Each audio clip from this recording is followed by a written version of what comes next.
질의 그냥 하세요. 네. 좀 이따 하겠습니다. 자, 예, 질의하세요. 네. 행정처장님께 질문 드리겠습니다. 예. 첫 번째 질문은 위증죄가 검찰의 직접 수사 대상이 맞는지 이것에 대한 견해를 좀 여쭙고자 하는 것입니다. 검찰청법은 그 검찰의 직접 수사 대상을 6대 범죄에서 2대 범죄로 줄여놨습니다. 그런데 윤석열 정부가 출범하고 한동훈 법무부 장관이 검찰청법 그 시행령에서 경제범죄, 부패범죄 뒤에 등자가 붙어 있다는 이유로 위증죄를 검찰의 직접 수사 대상에 포함을 시켜놨습니다. 그런데 우리 법률가라면 또 일반인 상식으로 생각하자면은 등자가 뒤에 붙었다고 할지라도 어떤 경제범죄, 부패범죄의 부류에 속하는 것이어야 하지 아무거나 붙어서는 안 되는 거 아니겠습니까? 근데 위증죄가 경제범죄나 부패범죄에 해당할 수 있는 것입니까? 예. 위원님 말씀하신 것처럼 이제 검경 수사권 조정에 따라서 검찰에서 수사할 수 있는 범위에 관한 규정의 해석 문제, 특히 등에 관한 해석 문제에 대해서는 법률가들 사이에도 많은 이제 논란이 벌어지고 있는 것으로 알고 있습니다. 저희들도 그런 사건이 앞으로 아마 사건이 될 것 같기 때문에 사건화되면은 적절하게 판단하도록 해보겠습니다. 그 6대 범죄 당시에도 위증죄는 검찰의 독자적인 수사 대상으로 포함이 안 돼 있었습니다. 그런데 2개로 줄여놨더니 오히려 수사 범위를 확대했다고 한다면 이것은 논리로도 맞지 않고 입법의 정신을 무시하는 것 아니겠습니까? 어떠십니까? 생각하시는 바? 예, 말씀드린 바와 같이 아마도 이제 그것이 이제 규정된 이제 그 열거된 범죄 만으로 한정하지 않고 등이라고 하는 그 의미를 붙인 취지가 무엇인지 이런 바 저희들이 말하는 이제 그 직접성이나 관련성이나 이런 이제 법리 또 그것이 이제 의미하는 바가 무엇인지 등에 관해서 여러 가지 해석적인 지금 논란이 벌어지고 있는 것으로 알고 있습니다. 예, 위원님 말씀하신 취지는 충분히 이해하겠습니다. 예, 알겠습니다. 결국은 윤 정부의 해석대로라고 한다면은 절도범죄, 재산상 이익이 생기니까 경제범죄고, 음주운전도 대리비를 아끼려고 음주운전을 했으니까 그것도 경제범죄가 될 수 있고, 성범죄는 인격이 부패해서 생긴 문제니까 이것도 검찰의 수사 대상이 될 수 있다는 그런 결과가 되는 것 같습니다. 결국은 검찰이 마음먹으면 법에 뭘 규정했든지 마음대로 모든 것을 수사 대상으로 삼을 수 있다라고 이렇게 해석하는 결과가 될 것이기 때문에 이 부분은 모법인 검찰청법을 어기는 결과가 된다고 보고, 그래서 이것은 법원에서 정말 신중하게 관심을 갖고 좀 그 위법한 그 시행령에 따른 수사가 이루어지지 않도록 관심을 가져주시면 고맙겠습니다. 예, 저희들이 그걸 판단하게 되면은 입법의 취지 등을 잘 살펴서 판단하게 될 것으로 저는 믿습니다. 예, 믿겠습니다. 그다음에 이제 두 번째는 압수수색 그 영장 발부율이 너무 높다는 이 현상, 예. 여기에 대해서 좀 말씀을 드리고자 합니다. 최근 5년간 그 법원의 압수수색 영장 발부율을 보면은 전부 검찰이 신청한 대로 발부해 준 경우가 90 내지 91%입니다. 그리고 일부 기각하고 일부 발부해 준 경우가 약 8%입니다. 결국은 거의 99% 수준 발부를 해 준 것이고 완전하게 기각한 것은 1%밖에 되지 않습니다. 그렇다고 한다면 영장 제도라는 것이 과연 의미가 있나 싶을 정도인데 이 통계에 대해서 처장님 어떻게 생각하십니까? 예, 위원님 말씀에 저희들 공감하는 바가 많습니다. 잘 아시다시피 특히 전자정보의 압수수색 관련해서는 그는 개인 정보에 대해서 특히 개인의 모든 사생활이 다 국가 권력 하에 들어가는 중차대한 문제이기 때문에 최근 들어서 이제 그 대법원에서도 일련의 판례들을 통해서 거기에 대해서는 엄격하게 발부가 되어야 되고 또 해석이 되어야 된다 이런 이제 기조를 유지를 하고 있습니다. 그래서 말씀하신 것처럼 이 자료를 보고 저희들도 왜 그렇게 이제 저희들이 생각하는 또 일선 법관들이 생각하는 이런 이제 전자정보에 대한 압수수색의 어떤 엄중성, 신중성 하고는 조금 다른 수치인 것 같아서 저희 다시 한번 더 살펴봤습니다.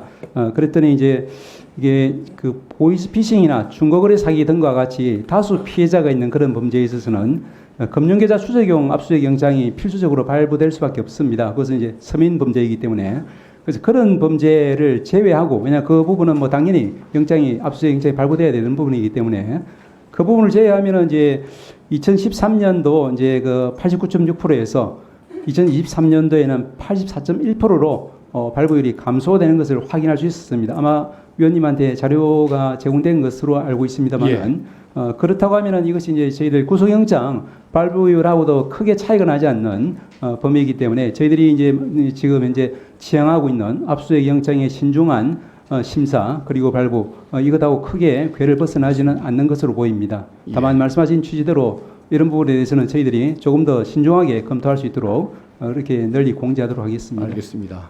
그리고 뭐 현안 뭐 사건들 중에 보면은 재판이 진행 중인 상태에서 검사가 변호사 같이 대등 당사자로서 재판을 진행하고 있는 변호사를 위증교사죄로 압수수색을 했던 사례가 있습니다. 변호사 사무실, 가정집, 차까지 압수수색하게끔 그런 영장을 발부해주는 법원의 그 태도, 그게 맞는지 저는 참 궁금합니다. 이것은 그야말로 어떤 그 공정한 재판, 대등한 위치에서 함께 재판을 받을 수 있는 그런 위치, 그 입장을 부정해버리는 결과 아니겠습니까? 이것도 또 대한변협에서 항의를 했던 사례 중에 하나인 걸로 알고 있는데 이 부분에 대한 생각도 좀 한번 밝혀주시면 고맙겠습니다. 예, 위원님 잘 아시다시피 이제 변호인 의뢰인 특권에 의해서 그런 부분에 대해서 이제 그 압수를 할 수 있는지 또 증거로 쓸 수 있는지에 대해서는 이제 대법원에서도 이제 치열하게 검토가 되어서 그 부분이 이제 헌법상으로 보장되는 권리까지는 아니기 때문에 입법적인 조치가 필요하다는 그런 입장을 취한 것으로 알고 있습니다. 다만 이제 이런 부분이 결국에 이제 변호인의 어떤 이제 피고인의 방어권 이제 조력이라든지 이런 부분에 대해서 좀 심각하게 침해하는 면이 있기 때문에 최근 여기에 대해서 입법도 발의된 것으로 알고 있습니다. 입법 발의와 관련해서 저희들이 의견을 드릴 때 저희들도 신중하게 검토를 해서 의견을 드리도록 하겠습니다. 1분만 더 주시면 감사하겠습니다. 네, 그러세요. 예.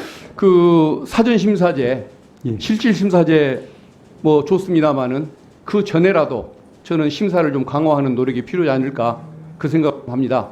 한번 좀 법원에서 노력을 많이 해주시면 고맙겠습니다. 예, 열심히 노력하도록 하겠습니다. 그리고 또 하나는 그 우리 10년간 장기 재판 사태가 너무 그냥 악화되어 왔지 않습니까? 예. 그래도 다행인 것은 그 대법원장님 취임하시면서 그리고 또 우리 처장님 1월달에 취임하시면서 이 장기 재판 이 문제에 대해서 문제점을 심각하게 지적을 했고 또 일선 법원장님들도 재판에 나서면서 조금 개선하려는 의지를 보이신 것은 참 다행이라고 생각하는데 그 이후에 지금 금년 상황이 어떻게 돼가는지 한번 설명 좀 해주시면 좋겠습니다. 예.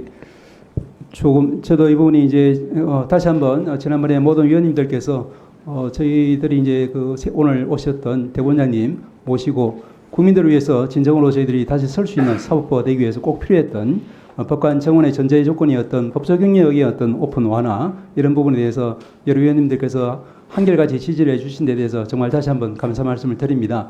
그 부분이 결국에는 우리가 신속하고 공정한 충실한 재판을 통해서 국민들에게 돌려드려야 된다는 그 어떤 깊은 사명감을 가지고 있습니다. 제가 이제 말씀드린 부분에 대해서 저도 좀 이제 깊이 고민을 봤는데 위원장님께서 좀 허락하시면은 제가 조금 말씀하신 부분에 대한 답변을 좀 드려도 되겠습니까? 네, 네, 하세요. 예. 다행스럽게 올해 이제 지금까지 이제 수치를 보면은 작년 동기간의 수치에 비해서 장기미제 처리 건수라든지 장기미제율이라든지 하는 수치가 굉장히 좋아지고 있습니다. 저희들이 조만간 이런 부분에 대해서는 당당하게 말씀드릴 수 있을 것 같습니다. 그래서 다시 한번 짚어봤습니다. 재판 지연이 원인이 무엇이고 또 이제 해결책이 무엇인지를 갖다가 이제 정확하게 파악해야만 우리가 이제 다시 한번 그런 이제 우를 범하지 않을 수 있기 때문입니다. 지연의 원인을 제가 한번 살펴봤습니다. 첫째는 이제 지속적인 사건 수가 눈에 계속 들어오고 있습니다. 그리고 사건 난이도는 이제 계속 이제 올라가고 있는데 그에 비해서 10년째 저희 법관 수가 그대로 묶인 상태입니다. 그 부분이 가장 큰 문제로 보입니다. 두 번째, 기존에는 이제 재판장 2년 하면은 또 이제 배석 판사는 1년 하면은 상호납이 변경됨으로써 그때마다 해마다 이제 재판이 중간에 사실상 중단이 되는 이런 일 때문에 이제 당사자들이나 변호사들 입장에서는 이제 그때마다 새로운 판사한테 새롭게 또 설명해야 되는 그런 문제점이 결국에는 이제 국민들을 위한 재판이 아니라 법관들의 어떤 다양한 경험을 위한 재판이 아니냐 이런 비판까지 들을 정도였습니다.